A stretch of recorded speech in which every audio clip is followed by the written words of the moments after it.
तैयारी ढोल धमाका से हम लावसे आपण देवाक गणपति ने दिन आया करल सब तैयारी ढोल धमाका से हम लावसे आपण देवाक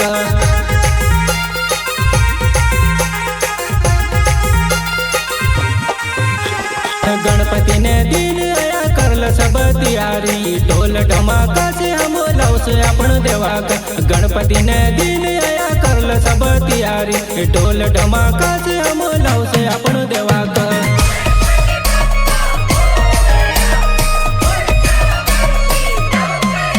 छोरा गणपति आया रे आंगणे सात मेला आया रे रिद्धि सिद्धि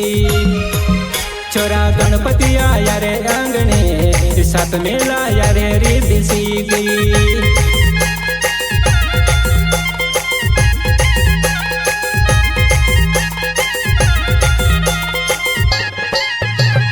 बंसी करल रे दर्शन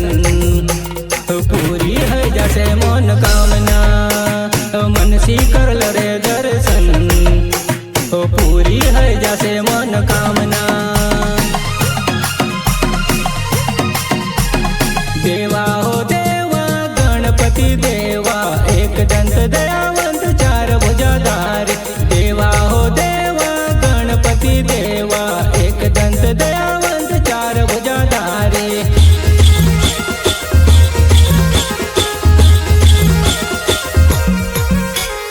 शिवजीने बाल छे पार्वती ने लाल छे देवा में देव छे गणपति रे बाप्पा देव में देव छे गणपति रे बाप्पा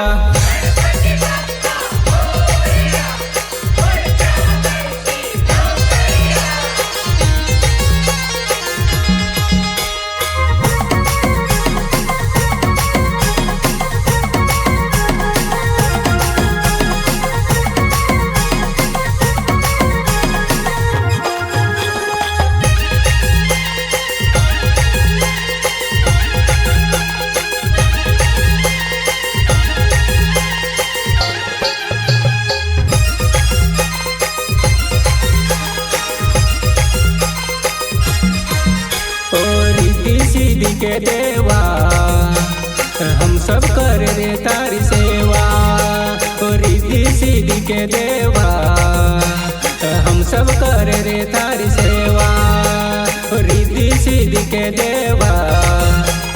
हम सब कर रे तारी सेवा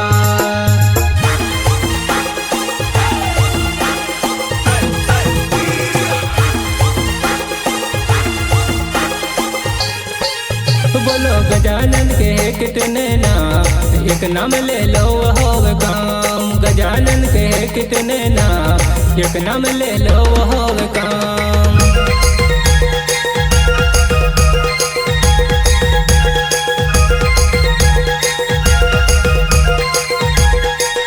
बोलो गजानन के कितने नाम एक नाम ले लो होवे काम गजानन के कितने नाम एक नाम ले लो होवे काम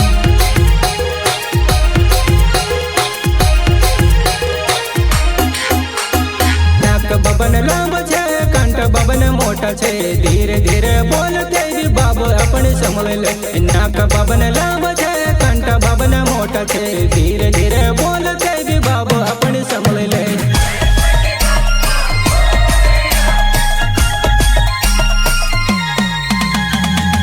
बबन लांब छे कंठ बबन मोटा छे धीरे धीरे बोलते भी बाबू अपने समझ ले नाक बबन लांब छे कंठ बबन मोटा छे धीरे धीरे बोलते भी बाबू अपने समझ ले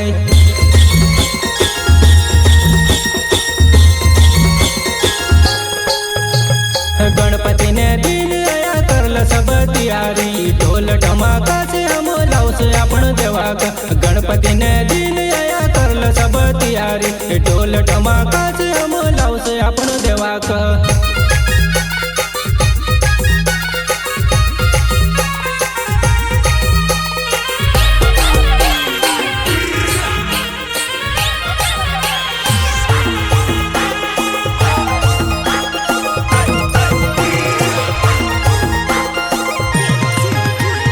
गजानन की छे सवारी उंदरो तेरी आवे सबसे पहले आनंद की 6 सवारी उंदरो ते भी आवे सबसे पहले।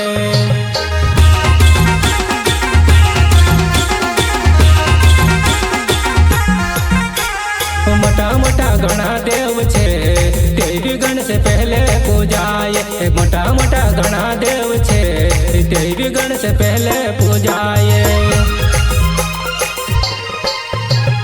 देवा हो देवा गणपति देवा मोरिया हो मोरिया 4 लड्डू चोरिया। देवा हो देवा गणपति देवा मोरिया हो मोरिया 4 लड्डू चोरिया।